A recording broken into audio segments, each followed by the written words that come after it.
হযরত মুহাম্মদ মুস্তাফা সাল্লাল্লাহু আলাইহি ওয়াসাল্লাম যখন এই সত্য ধর্মের আওয়াজ তুললেন, প্রচার প্রসার করতে লাগলেন, তখন থেকে এক শ্রেণীর মানুষ তার বিরুদ্ধে উঠে পড়ে লেগেছে।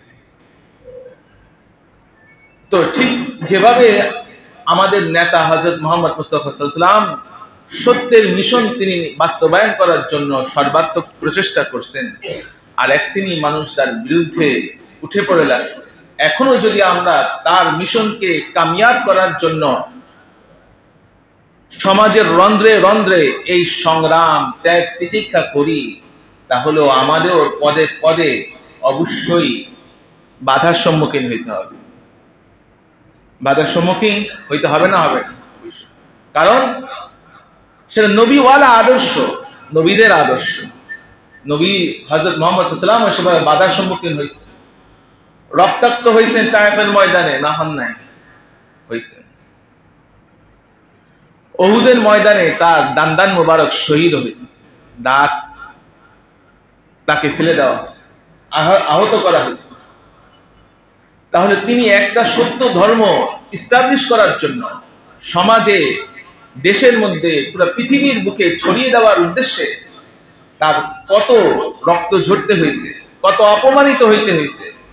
কাবা শরীফের সাথে লেগে ঘেঁষে তিনি নামাজ আদায় করতেছিলেন, সেজদারত অবস্থায় ওটের ভুঁড়ি, মলমূত্র সেগুলো তার পিঠের উপরে দেওয়া হয়েছে, না দেওয়া হয়নি?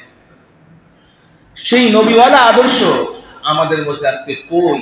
নির্জীব, আমরা নিষ্প্রাণ।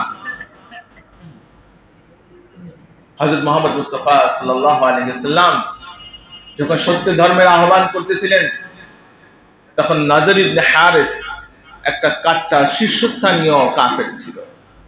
সে বলল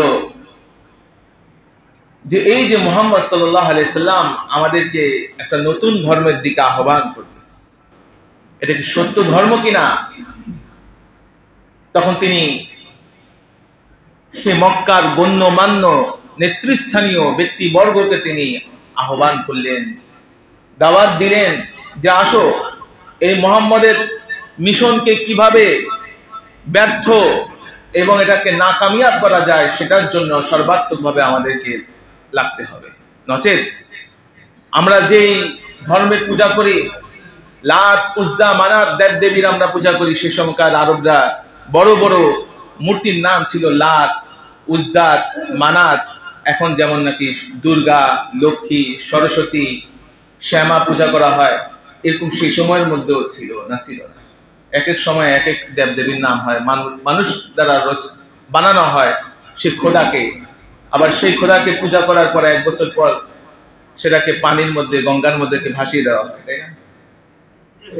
সব ধর্মের অবস্থান, নবীজি মুহাম্মদ সাল্লাল্লাহু আলাইহি ওয়াসাল্লাম যখন ছিলেন, সব ধর্মের অবস্থান ছিল, সবাই সবার ধর্ম পালন করবে, কেউ আবার আরেকজনের ধর্ম কি পালন করবে না? পালন করবে। কিন্তু আমরা সত্য ধর্মের থাকা সত্ত্বেও দেখা যায় কি, দুঃখজনক হলেও সত্য, আমরা আরেক ধর্ম পালন করতে যাই।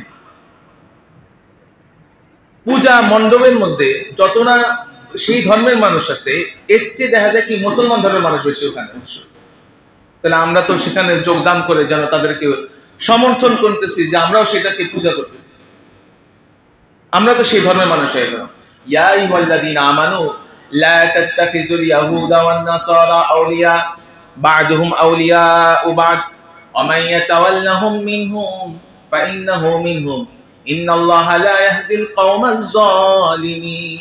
আল্লাহ রাব্বুল আলামিন বলতেছেন, ইয়া আইয়ুহাল্লাযীনা আমানু লা তাত্তাখিযুল ইয়াহুদা ওয়ান নাসারা আউলিয়া, ওহে যারা ঈমান আনছো, একত্ববাদে তোমরা স্বীকৃতি দিচ্ছ, হযরত মুহাম্মদ সাল্লাল্লাহু আলাইহি সাল্লামকে তোমাদের আইডল, নেতা হিসাবে তোমরা মনে করছো, মেনে নিচ্ছ, তাহলে তোমরা লা তাত্তাখিযুল ইয়াহুদা ওয়ান নাসারা আউলিয়া, তোমরা ইহুদি খ্রিস্টান, যে ইহুদিরা ফিলিস্তিনের উপরে 75 বছর ধরে রক্তাক্ত ইতিহাস তারা রচনা করে যাচ্ছে, তাদের সেই সন্ত্রাসী থাবা থেকে কোনো হাসপাতালও নিরাপদ না, শিক্ষা প্রতিষ্ঠানও নিরাপদ না, ধর্ম উপাসনালয় মসজিদও সেখানে নিরাপদ না, শিক্ষা প্রতিষ্ঠানও সেটা নিরাপদ না, রাস্তাঘাট সব কিছু বিল্ডিং তছনছ করে দেওয়া হচ্ছে।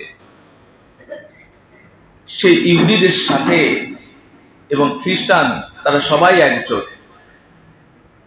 কাশ্মীরের মধ্যে এই ভারতের মুসলমানরা, সেখানের মধ্যে যত না মানুষ, এর চেয়ে সামরিক বিমান বাহিনী, নৌবাহিনী, সেনাবাহিনী সেই কাশ্মীরের মধ্যে কি মানুষের চেয়ে, মুসলমানের চেয়ে কি সেখানে আরো 3 ডাবল দিয়া রাখছে, অত্যাচারিত হইতেছে। সেখানেও আজকে সংগ্রাম চলতেছে স্বাধীনতার জন্য।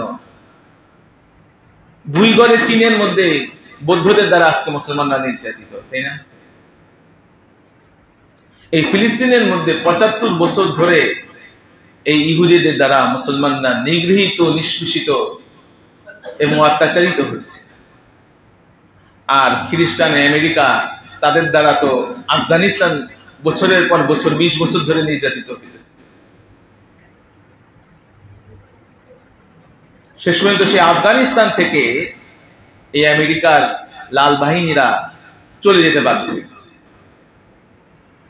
হাজার হাজার মাইল দূরে থেকে আমেরিকারা হামলা করতেছিল আফগানিস্তানের মধ্যে। তার শান্তির উদ্দেশ্যে কি হামলা করছে? ইরাকে হামলা করছে শান্তির উদ্দেশ্যে, লিবিয়ার মধ্যে হামলা করছে শান্তির উদ্দেশ্যে, আফগানিস্তানের মধ্যে হামলা করছে শান্তির উদ্দেশ্যে, পাকিস্তানের মধ্যে লাল মসজিদেও তারা হামলা করছে শান্তির উদ্দেশ্যে। আর মুসলমানরা যদি রক্ষা করার জন্য হামলা করে আত্মরক্ষার উদ্দেশ্যে, সেটাকে নাম দেওয়া হয় বিবিসির মধ্যে, রয়টার্সের মধ্যে, ভয়েস অফ আমেরিকার মধ্যে নাম দেওয়া হয় জঙ্গি, তাই না? তাহলে শক্তি যার, কথাও তার। আপনার যদি আজকে শক্তি থাকে, সবাই দিবে কি গলার মালা। আর যদি শক্তি আপনার না থাকে, জনবল পিছে যদি শক্তি না থাকে, তখন আপনি যদি সত্যের পথেও থাকেন, তারপরেও আপনাকে অপমানিত হইতে হয়। হযরত মুহাম্মদ সাল্লাল্লাহু আলাইহি ওয়াসাল্লাম যখন সত্যের আহ্বান করছিলেন, তখন তিনি একা ছিলেন। তার অনুসারী যারা ছিল, তাদেরকেও কঠিন থেকে কঠিন মানবতর জীবন যাপন করতে হয়েছে। 3টা বছর পর্যন্ত তাদেরকে পাহাড়ের গুহার মধ্যে আত্মগোপন করে থাকতে হয়েছে, গোপনে গোপনে ইবাদত করতে হয়েছে। এখনো রাশিয়ার পাশে বসনিয়া, চেচনিয়ার মধ্যে মানুষ গোপনে গোপনে নামাজ পড়ে। আমরা তো এখনো প্রকাশ্যে নামাজ পড়তেছি, গোপনে গোপনে নামাজ পড়ে। অনেক মানুষ আছে মুখে শুনে শুনে কি হয়েছে, হাফেজ হয়েছে। একজন থেকে একজন শুনে শুনে সূরা ফাতিহা মুখস্থ করে, আমরা যেমন শুনে শুনে তারা কোরআন শরীফ মুখস্থ করছে। কোরআন শরীফ যে পাতায় লেখা, এটা তাদের দেখার সৌভাগ্য হয়নি, কারণ সেখানের মধ্যে সবই তারা হচ্ছে সোশ্যালিজম এবং কমিউনিজমে বিশ্বাসী, সমাজতন্ত্র এবং সাম্যবাদী বিশ্বাসী। সেখানের মধ্যে এবং ধর্মনিরপেক্ষতায় বিশ্বাসী। তো সেখানের মধ্যে কোনো ধর্মের স্থান নাই। বিশেষভাবে ইসলাম ধর্ম সেখানে এলাও না, প্রকাশ্যভাবে কোনো ইসলাম ধর্ম প্রকাশ ইবাদত করতে পারবে না। তাহলে সমগ্র পৃথিবী যত রকমের মানবতার কথা বলুক, শান্তির কথা বলুক, ইসলাম ধর্ম ছাড়া সমস্ত ধর্ম তাদের কাছে কি ভালো মনে হয়? কোরআন শরীফ ছাড়া সমস্ত ধর্মগ্রন্থ তাদের কাছে ভালো মনে হয়। হিজাব ছাড়া সমস্ত পোশাক তাদের কাছে কি ভালো মনে হয়। মসজিদ ছাড়া সমস্ত ধর্ম উপাসনায় তাদের কাছে কি ভালো লাগে, ভালো মনে হয়। এটা সারা পৃথিবীর মধ্যে আপনারা দেখতে পারবেন। আল্লাহ জানে কেমন জানে এটা কাকতালীয় ভাবে মিলে গেছে। সব জায়গার মধ্যে প্রশাসন, মিডিয়া এবং যারা শাসনতন্ত্রের মধ্যে আছে, এই 3 গ্রুপ সব দেশের মধ্যে, মিশর থেকে নিয়ে শুরু করে মিশর, জর্দান, সব দেশের মধ্যে আপনি দেখবেন যে এই দেশের 3 বাহিনীরা, এই মিডিয়া, আইন শৃঙ্খলা বাহিনী এবং শাসন যন্ত্রের মধ্যে যারা আছে, এদের অধিকাংশই কি ওই দলের মানুষ। ইয়া আইয়ুহাল্লাযীনা আমানু লা তাত্তাখিযুল ইয়াহুদা ওয়ান নাসারা আউলিয়া, তোমরা ইহুদি খ্রিস্টানকে বন্ধুরূপে গ্রহণ করো না, কারণ তারা একে অপরের বন্ধু, তোমাদের বন্ধু না। উপরে উপরে বলবে কি আমরা তোমাদের সাথে আছি, তোমাদের বন্ধু, কিন্তু তলে তলে তোমাদের বিরুদ্ধে কি অস্ত্র চালনা করতেছে। ওমাইয়া তাওয়াল্লাহুম মিনহুম, আর যে ব্যক্তি তাদেরকে বন্ধু হিসাবে মনে করবে, ইসরায়েলের সাথে হাত মিলাবে, চাই সেটা সৌদি আরব হোক, যেই মিলাক, ওমাইয়া তাওয়াল্লাহুম মিনহুম, যে ব্যক্তি তাদের সাথে আন্তরিকভাবে বন্ধুত্ব স্থাপন করবে ইহুদি খ্রিস্টানদের সাথে, ফাইন্নাহু মিনহুম, সে তাদেরই দলভুক্ত হয়ে যাবে। যতই আমি নামে বলি, উচ্চারণ করি মুসলমান, আমি মুসলমান থাকবো না, আমি তাদেরই দলভুক্ত হয়ে গেলাম, ইহুদি খ্রিস্টান হয়ে গেলাম। ইন্নাল্লাহা লা ইয়াহদিল কওমাজ যালিমিন, অবশ্যই আল্লাহ তাআলা জালেমদেরকে হেদায়েত দান করেন না। সুতরাং আল্লাহ তাআলা আমাদের উপরে দয়া করছেন, আমরা পিতৃসূত্রে মুসলমান, কিন্তু যদি আমি আন্তরিকভাবে আমার মুসলমানের বিরুদ্ধে যায়া অন্য ধর্মের মানুষদেরকে অন্য ধর্ম পালন করা শুরু করি, সেই ধর্ম আমার কাছে ভালো লাগতে শুরু করে, সেই ধর্মের মানুষের সাথে যদি আমার হৃদ্যতাপূর্ণ আচরণ হয়ে থাকে, তাহলে আমি যেন তাদেরই দলভুক্ত হয়ে গেলাম, সেই ধর্মের মানুষ হয়ে গেলাম। কাল কিয়ামতের ময়দানে দেখা যাবে অনেক মানুষ, তাদেরকে আমরা চিনতাম মুসলমান রূপে, জানতাম উঠা বসা, কিন্তু দেখা যাবে কি ফাইন্নাহু মিনহুম মান তাশাব্বাহা মিনহুম ফাইন্নাহু মিনহুম, যে ব্যক্তি তাদের সাথে সাদৃশ্য অবলম্বন করবে সে তাদেরই দলভুক্ত হয়ে যাবে। দেখা যাবে কি সে তাদেরই দলভুক্ত হয়ে গেছে, আমাদের দলভুক্ত আর থাকলো না। লাইসা মিন্না মান গাশশানা, যে ব্যক্তি আমাদেরকে ধোঁকা দেয়, হযরত মুহাম্মদ সাল্লাল্লাহু আলাইহি ওয়াসাল্লাম বলেছেন, যে ব্যক্তি আমাদেরকে ধোঁকা দেয় সে আমার উম্মতের দলভুক্ত না, আমার উম্মতের দলভুক্ত না। মান গাশশানা, যে ব্যক্তি আমাদেরকে ধোঁকা দেয়, লাইসা মিন্না, সে আমার উম্মতের দলভুক্ত না। কত বড় হুঁশিয়ারি বাণী! এই জন্য হযরত মুহাম্মদ সাল্লাল্লাহু আলাইহি সাল্লাম যখন এই সত্যের আহ্বান করতেছিলেন, ইসলাম ধর্মের প্রচার প্রসার করতে লাগলেন, তখন ওয়ালিদ ইবনে মুগীরা, সমস্ত মানুষরা, মক্কার যারা গণ্যমান্য ব্যক্তিবর্গ ছিল, তারা একত্রিত হলো, মিটিং করলো যে কিভাবে মুহাম্মদের আওয়াজকে ভুলুণ্ঠিত করা যায়, এটাকে কিভাবে নিঃশেষ করে দেওয়া যায়। তখন কেউ বলল, আসো, এখন তো হজের মৌসুম, এই হজের মৌসুমের মধ্যে পৃথিবীর বিভিন্ন প্রান্ত থেকে ছুটে আসবে সবাই হজ করার জন্য। তখন যদি সে এই মক্ষম সময়ে ইসলামের প্রচার প্রসার করতে থাকে, তখন তো ইসলামের মানুষ অনেক হয়ে যাবে, ইসলামপন্থী মানুষ অনেক হয়ে যাবে।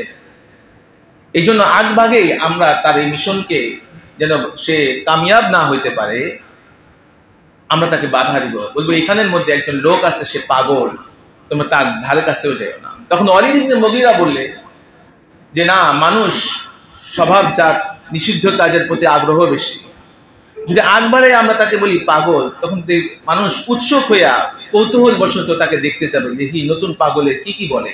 যখন তারা আগ্রহ ভরে যাবে তার কথা শোনার জন্য, তখন শোনার পরে বলবে যে না, এটা তো কোনো পাগলের প্রলাপ না। তখন আমাদেরকে মানুষ মিথ্যুক মনে করবে, তাকেই সত্যবাদী হিসাবে মনে করবে, পাগলও বলা যাবে না। তাহলে কি বলতে হবে? আসো আমরা তাকে জাদুকর বলি। তখন ওয়ালিদ ইবনে মুগীরা সিদ্ধান্ত দিলেন যে না, জাদুকরও বলা যাবে না, কারণ জাদুর যে মন্ত্রতন্ত্র থাকে, মুহাম্মদ সাল্লাল্লাহু আলাইহি সাল্লামের কথার মধ্যে সেই মন্ত্র নাই, কোনো মন্ত্রের কথা নাই এটা। কারণ আমরা সবাই ভাষা জ্ঞান আছে, আমাদের সবার কি ভাষা জ্ঞান আছে। আরবের মধ্যে সবাই লিখতে পড়তে জানতো না, কিন্তু তারা জন্মসূত্র ভাবে তাদের একটা ভাষা জ্ঞান আল্লাহ তাআলা দান করে গেছে। লেখাপড়া জানতো না, পড়তে পারতো না, লিখতে পারতো না, অক্ষর জ্ঞান ছিল না, কিন্তু কি তাদের মেধা শক্তি কি তীক্ষ্ণ ছিল। তখন আসো, তাহলে তাকে কি বলা যায়? তখন কেউ বললো যে আসো আমরা তাকে কবি বলি। তখন ওয়ালিদ ইবনে মুগীরা বললেন, কবির কথাও তো এমন না, কবির যে কথা আর তার কথার মধ্যে আসমান জমিন ফারাক আছে। তাহলে তারা তখন হাড়ে হাড়ে বুঝতে পারছে, প্রত্যেকটা মানুষই বুঝতে পারছিল যে হযরত মুহাম্মদ সাল্লাল্লাহু আলাইহি ওয়াসাল্লাম সত্যের আহ্বান করতেছিলেন। তাহলে তারা কেন মানতে পারতেছিল না? ফাকাদ লাবিস্তু ফীকুম উমরাম মিন ক্বাবলিহি আফালা তাকিলুন। হযরত মুহাম্মদ সাল্লাল্লাহু আলাইহি ওয়াসাল্লাম বললেন, আমার একটা দীর্ঘকাল শৈশব, কৈশোর, যৌবন তোমাদের মাঝে অতিবাহিত হয়েছে, তোমাদের সামনেই আমি বড় হয়েছি।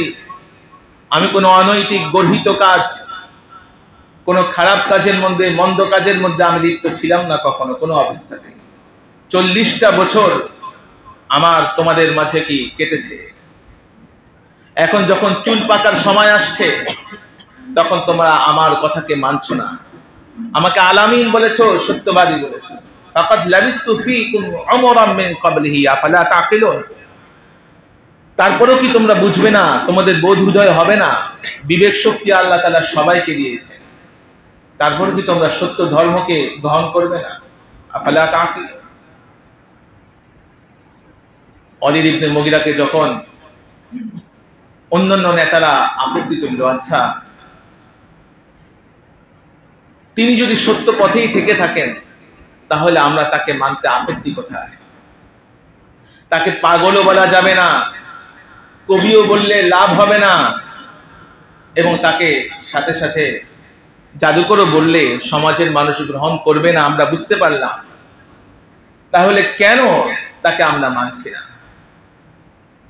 ওয়ালিদ ইবনে মুগিরা বললেন, শোনো, হযরত মুহাম্মদ সাল্লাল্লাহু আলাইহি ওয়াসাল্লামের বংশের সাথে আমাদের বংশের দীর্ঘ সময় ধরে একটা অঘোষিতভাবে প্রতিযোগিতা চলে আসছিল। তারা যদি একটা ভালো কাজ করে, আমরাও তার উল্টো পিঠে আর একটা ভালো কাজ করে দেখাই। হযরত মুহাম্মদ সাল্লাল্লাহু আলাইহি ওয়াসাল্লামের বংশ হচ্ছে হাশিমি বংশ, আর আমাদের বংশ হচ্ছে আব্দে মানাফের বংশ। এখন হাশিমি বংশ থেকে যখন একজন নবী দাবি করলো, নবী হয়ে উঠলেন, কিন্তু আমরা তো এর বিপরীতে একটা নবী নির্বাচন দেখাইতে পারতেছি না। এই জন্যই আমরা যদি তাকে মানি তাহলে আমাদের বংশ ছোট হয়ে পড়বে আর তার বংশটা উঁচু হয়ে পড়বে। এই জন্যই আমরা তাকে মানতেছি না। আসল কথা যে ক্ষুদ্র থেকে ক্ষুদ্র একটা স্বার্থের জন্য, এই ইগোর জন্য অনেকে আজকে মুসলমান হইতে পারতেছে। একটা ইগো কাজ করে সব জায়গার মধ্যে। আমার চিনছস, এই কথাটা অনেকে কয়, কিছু হলে লাগালাগি করলে, মারামারি কাটাকাটি হলে আমি কে, এই যে আমাকে চিনছস, এই কথাটা প্রায় হয় সব জায়গার মধ্যে। কেন এটা হবে? আমি কি? আমার রক্ত মাংস করে একজন কি মানুষ। আমার শুরুতেও ছিল এক ফোঁটা নাপাক। ছিলাম না আমরা এক ফোঁটা নাপাক? না, ছিলাম না। এক ফোঁটা নাপাক থেকে আমার সৃষ্টি। আবার যখন মরে যাব তখনও কি দুর্গন্ধ, লাশের দুর্গন্ধে কেউ আসতে পারবে না। সব দুর্গন্ধ ছাড়া আমি আর কি আছি? দুই দুর্গন্ধ। শুরুতেও আমি গন্ধ নিয়ে জন্মগ্রহণ করছি, আবার যখন মরার পরেও গন্ধ ছড়াবে। মাঝখান দিয়েও পেটে একটা বিশাল দুর্গন্ধ নিয়ে কি বহন করে চলতেছে। পেটের মধ্যে সবার দুর্গন্ধ নাই? তাহলে কিসের এত দম্ভ, অহংকার, অহমিকা, বড়াই, গর্ব? সব কিছু যখন ধূলিসাৎ হয়ে যাবে, যখন আমি মারা যাব, কবরস্থ হব, তখনই বোঝা যাবে যে আমার বড়াই করাটা কি সমীচীন হয়েছে নাকি অনভিপ্রেত হয়েছে, সেটা তখনই বোঝা যাবে।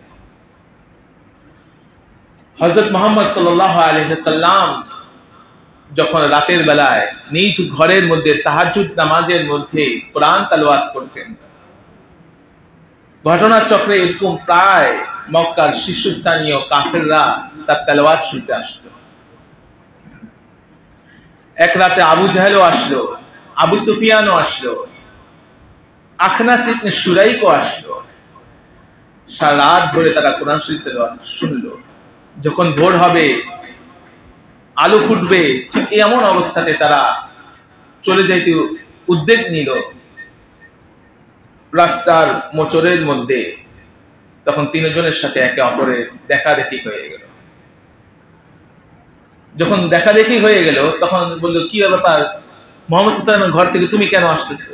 সেও পাল্টা প্রশ্ন করলো, আমি তো আমতা আমতা করে বলল যে আমি তো আসছি যে হযরত মুহাম্মদ সাল্লাল্লাহু আলাইহি ওয়াসাল্লামের কোরআন তেলাওয়াত কে কে শুনতে আসে। আসলে সবাই কি এই কোরআনের আকর্ষণে ছুটে যায় মুগ্ধ মনে, কি নিশীতে কি দিবসে। সবাই এই কোরআনের আকর্ষণে ছুটে যেত কাফের হওয়া সত্ত্বেও, কিন্তু হেদায়েত সবার ভাগ্যে নসিব হয় না। আবু সুফিয়ান মক্কা বিজয়ের পর যদিও মুসলমান হয়েছিলেন, আবু জাহেলের ভাগ্যে আর নসিব হয় নাই। আখনাস ইবনে শুরাইকের কপালেও সেই ভাগ্য জুটে নাই।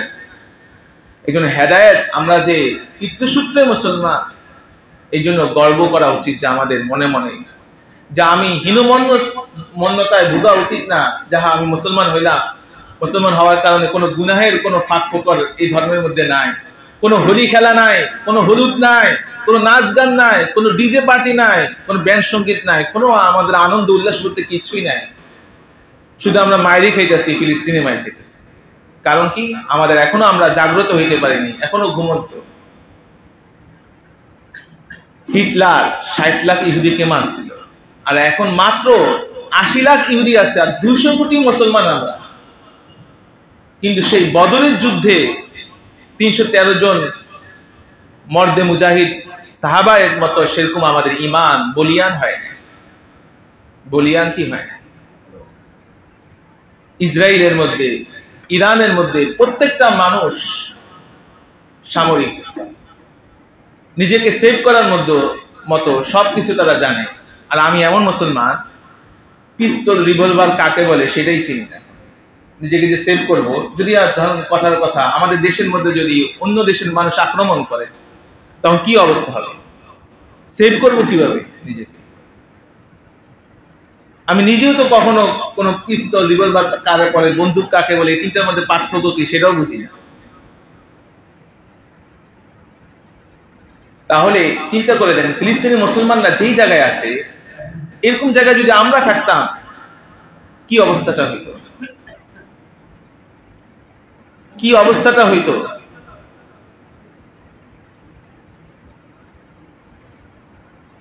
আর আমরা এখন খেয়াল তামাশার মধ্যে মগ্ন। পাকিস্তান বাংলাদেশ কয় রান করছে সেটা নিয়ে কি আমরা এখনো সেই অবস্থাতে আছি? আমাদের বোধ উদয় হয় নাই। হাজার হাজার মানুষকে তারা টার্গেট করে করে ইসরায়েলরা, সন্ত্রাসীরা মেরে ফেলতেছে, শিশু বাচ্চা থেকে রেহাই পায় নাই। অপরদিকে ফিলিস্তিনি হামাস মুসলমানরা শিশুদেরকে আদর যত্ন করতেছে, সেবা যত্ন করতেছে, বন্দীদের সাথে কি ইসলামের যে নিয়ম সেটাও তারা রক্ষা করতেছে, চিকিৎসা দিতেছে। এটাই হচ্ছে পার্থক্য। কারণ আমাদের কাছে সেই শক্তিশালী মিডিয়া না যা আমাদের পক্ষে কথা বলবে। সব মিডিয়াতে কাদের দখলে? হার্ভার্ডের স্টুডেন্টরা পর্যন্ত আন্দোলন করছে, তো তাদেরকেও বলছে চাকরি ভবিষ্যতে আর তারা পাবে না, কারণ তারা কি ফিলিস্তিনের পক্ষে আন্দোলন করছে। কারণ হার্ভার্ডের শীর্ষস্থানীয় এই চালায় কারা? ইহুদিরা।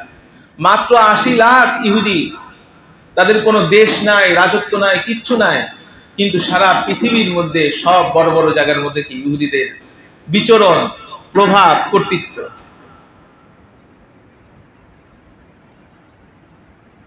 কিন্তু আল্লাহ তাআলা বলছেন যে ইহুদিরা গায়রিল মাগদুবি আলাইহিম ওয়ালাদ-দাল্লিন, তারা সব সময় অভিশপ্ত, লাঞ্ছিত হয়ে থাকবে। আসলেই তো প্রত্যেকটা জাতির একটা দেশ আছে, সংখ্যাগরিষ্ঠ মুসলমান আমরা আছি এই দেশের মধ্যে, যেহেতু সংখ্যাগরিষ্ঠতা, এটা মুসলমানদের দেশ, ইসলামী দেশ না। তো ঠিক তেমনই ভাবে খ্রিস্টানদের দেশ আছে, বৌদ্ধদের দেশ আছে, কিন্তু ইহুদিদের নিজেদের কোনো দেশ নাই। তাদেরকে আশ্রয় দিয়েছে এই ফিলিস্তিনিরা, দয়া করছিল, আর উপকারে ঘাড়ে লাথি এখন তারাই খেতেছে, তাই না? এই আল আকসা মুসলমানদের প্রথম কিবলা, এটাকে নিয়ে তো আমাদের ঐক্যবদ্ধ হওয়া উচিত ছিল, যা আমরা অর্থ করে দিয়ে, টাকা পয়সা দিয়ে, আমাদের শরীর দিয়ে আমরা সেখানে মুসলমানদের পাশে দাঁড়ানো উচিত ছিল। সব দেশের থেকে মুসলমানরা যদি, যারা বিমান বাহিনী আছে, সেনাবাহিনী আছে, নৌবাহিনী আছে, তারা যদি এই ফিলিস্তিনের পক্ষে যাইতো, অবশ্যই ইসরায়েল এত দুঃসাহস করতে পারতো। শুধু সব দেশের মুসলিম প্রধানরা শুধু হুঁশিয়ারি উচ্চারণ করে, কিন্তু বাস্তবায়নে কাজে কেউ যাচ্ছে না। আমেরিকারা নিশ্চুপভাবে রণতরী, যুদ্ধের সরঞ্জাম, জাহাজের যুদ্ধ জাহাজ তারা পাঠায় দিচ্ছে, সবকিছু পাঠায় দিচ্ছে। কিন্তু আমাদের পাশে মিডল ইস্টের মাঝখানে বিস্ফোরার মতো ইসরায়েল আছে, চারদিকে সমস্ত মুসলমান দেশ, কিন্তু তারপরেও আমরা কি কাপুরুষ? আগের মতো আমাদের সেই শৌর্য, বীর্য, সাহস, মনোভাব আর নাই, কারণ আমরা মৃত্যুকে ভয় পাই, আরো বেঁচে থাকতে চাই 1000 বছর। হযরত মুহাম্মদ সাল্লাল্লাহু আলাইহি ওয়াসাল্লাম যখন যুদ্ধ করছিলেন 313 জন মাত্র মুসলমান, কিচ্ছু ছিল না, ঢালপালা কিচ্ছু ছিল না, অস্ত্রশস্ত্র কিচ্ছু ছিল না। আর অপরদিকে অস্ত্রে শস্ত্রে সজ্জিত হাজার জন কাফেররা আবু সুফিয়ানের নেতৃত্বে আসছিল। তারা কি শোচনীয়ভাবে পরাজয় বরণ করেছে। আল্লাহ তাআলার পক্ষ থেকে সাহায্য আসছে। বদরের যুদ্ধে যে আল্লাহ আছেন সে আল্লাহ কি এখনো নাই? সে আল্লাহ এখনো আছে, কিয়ামত পর্যন্ত থাকবে। কি অন্তরটা আমাদের সেরকম নাই, শুধু মুখে মুখে কি আমরা বিশ্বাস করি। আবার কিছু লোভ পাইলে, কিছু যদি উপঢৌকন লোভ, চটকদার লোভে আমাদেরকে প্রলোভন দেখানো হয়, তখন আমরা সেই দলেই যাই। তাহলে আমাদের মাথাটার কি দাম আছে? আমরা বিকৃত মাথাটা কি বিক্রি হয়ে গেছে। এটাই শুধু পার্থক্য। এখন আমাদের এই ফিলিস্তিনি মুসলমান ভাই বোনদের জন্য শুধু দোয়া করা ছাড়া আর কোনো কিছু নেই, উপায় নেই। এতটুকু শুধু করতে পারি, কিন্তু যাদের যে দায়িত্ব রাষ্ট্রপ্রধানদের, সেই দায়িত্ব তাদেরকে পালন করতে হবে। কারণ কিয়ামতের ময়দানে জিজ্ঞাসা করা হবে তাদেরকে। ফিলিস্তিনি মুসলমানরা সাহায্য চাইতেছেন, তখন শেষ পর্যন্ত তারা নিরাশ হয়ে বসেন যে আল্লাহই আমাদের এখন সাহায্য করতাম, কোনো আরব না, অনারব না, কোন দেশের মুসলমানরা আমাদেরকে সাহায্য করতে পারবে না। সাহায্য করার মালিক একমাত্র আল্লাহ তাআলাই। সমস্ত বিশ্বের মুসলমানরা 5 ওয়াক্ত নামাজ পড়ে, আর আমরা নামাজ পড়তেছি দৈনিক 6 ওয়াক্ত। জানাজা নামাজ 5 ওয়াক্ত নামাজ তো পড়তেছি, সাথে সাথে দৈনিক ফরজের মতোই জানাজা নামাজও পড়তে হইতেছে। আবাল বৃদ্ধ শিশু বনিতা সবাই এই হামলা থেকে কি রেহাই পায়? শিশু থেকে মহিলা পর্যন্ত, বৃদ্ধ পর্যন্ত, অসুস্থ, হাসপাতাল, কেউ রেহাই পায় না। আপনি আমি যদি একটা আক্রোশে থাকি, জিদে থাকি, তখন দেখবেন যে যদি পাইতাম ইসরায়েলদেরকে মারতাম। কিন্তু যারা ইসরায়েলে যুদ্ধের মধ্যে আসে নাই, অংশগ্রহণ করে নাই, তারা তো নিরপরাধ, তারা তো হামলা থেকে অবশ্যই মুক্ত। কিন্তু আপনি আমি চিন্তা করে দেখি যে আমার একই পরিবারের 22 জন মানুষ মারা গেছে, শহীদ হয়ে গেছে। একই পরিবারে আমার বাপ মা নাই, যে কোনো সময় আমি আতঙ্কের মধ্যে আছি, আমিও নাই হয়ে যেতে পারি, আমার সন্তান, আমার বাবা মাও নাই হয়ে যেতে পারে, এমন একটা পরিস্থিতির মধ্যে আমি আছি। অথচ দেশ আমার, মাটি আমার, সবকিছু আমার। উড়ে এসে জুড়ে বসেছে যেই ইসরায়েলিরা, তাদের এগুলো কিছুই না, দখলদার আগ্রাসনী বাহিনী, আগ্রাসন করতেছে। চিন্তা করে দেখেন, সেই জায়গার মধ্যে যদি আপনি আমি কোনো ইসরায়েলকে পাই, আমি ফিলিস্তিনি মানুষ, অথচ সে হামলা করার জন্য আসে নাই, তখন আমি জিরে কি করতাম? তাকে মেরে ফেললাম। এটাও কিন্তু ইসলাম অনুমোদন দেয় না। কারণ যে যুদ্ধের জন্য আসছে, যে যুদ্ধ করতেছে সবল শক্তিমান, তার সাথে তোমার যুদ্ধ হবে। আর যে অক্ষম অসহায়, তার সাথে তো কোনো যুদ্ধ নাই, তাহলে তুমি কাপুরুষ হয়ে গেলা। তাহলে হামাস যারা মুক্তিযোদ্ধা, মুক্তি সংগ্রামী, এই হামাসের মুসলমান, ফিলিস্তিনি মুসলমান, তারাই কি সবচাইতে কি সাহসী, এবং তারাই সবচাইতে মানবতাবাদী। তারা কাপুরুষ না, সাহসী। কারণ তারা কোনো শিশুকে আঘাত করে নাই, কোনো মহিলাকে আঘাত করে নাই। আর ইসরায়েলরা সবচাইতে সবসময় কাপুরুষ ছিল। অনেক নবী রাসূলকে তারা হত্যা করছে। এই ইসরায়েলের উপরে শুধু শুধু আল্লাহ লানত করে নাই, হযরত ঈসা ইবনে মারইয়াম আলাইহিস সালাতু ওয়াস সালামকেও তারা হত্যা করার জন্য আসছিল না, আসে নাই। তারপর আল্লাহ তাআলা হযরত ঈসা ইবনে মারইয়াম আলাইহিস সালাতু ওয়াস সালামকে দ্বিতীয় আসমানের মধ্যে নিয়ে গেছে, না নেন নাই। তিনি এখনো জীবিত অবস্থায় আছেন। আবার যখন সময় হবে, দামেস্কের মসজিদের কাছে অথবা ফিলিস্তিনের এখানে, দুই বর্ণনায় আসছে, অথবা এই মাঝখানে হযরত ঈসা আলাইহিস সালাম জোহরের নামাজ কিংবা আসরের নামাজের সময় আসমান থেকে নামবেন, সবাই তখন দেখবে। আল্লাহু আকবার। সেই প্রতীক্ষায় আমরা সবাই আছি। আরো অত্যাচার, নিগৃহীত, নিষ্পেষিত হইতে হইতে যখন আরো দেয়ালে আমাদের পিঠ ঠেকে যাবে, ঠিক সেই সময় হযরত ইমাম মাহদী আলাইহিস সালাতু ওয়াস সালামের আগমন ঘটবে। এরপর দাজ্জাল আসবে, এই দাজ্জালকে হযরত ঈসা আলাইহিস সালাম হত্যা করবেন। এই দাজ্জাল ইহুদি বংশোদ্ভূত হবে। হাযা ইহুদি ওয়ারাই, এক একটা গাছ থাকবে আর এই গাছের নিচে তখন ইহুদিরা পাথরের পিছনে অথবা গাছের পিছনে ইহুদিরা পলায়ন করবে, লুকায়া থাকবে। তখন সেই গাছ অথবা পাথর সাক্ষ্য দিয়ে বলবে হাযা ইহুদি ওয়ারাই, এই যে ইহুদি আমার পিছনে আছে, ফাকতুলহু, তাকে হত্যা করো। এই গাছই সাক্ষ্য দিবে, গাছই কথা বলবে, পাথরই কথা বলবে। সেই সময়টার জন্য কি আমরা অপেক্ষা করতেছি? আর এখন এই মুসলমান ভাই বোনদের জন্য এখন দোয়া করা ছাড়া আমাদের আর অন্য কোনো উপায় নেই। আল্লাহ তাআলা সকল পৃথিবীর মজলুম, অত্যাচারিত মুক্তিযোদ্ধা মুসলমানদেরকে রক্ষা করুক, আমিন। ওয়া আখির দাওয়ানা আলহামদুলিল্লাহি রাব্বিল আলামিন। যারা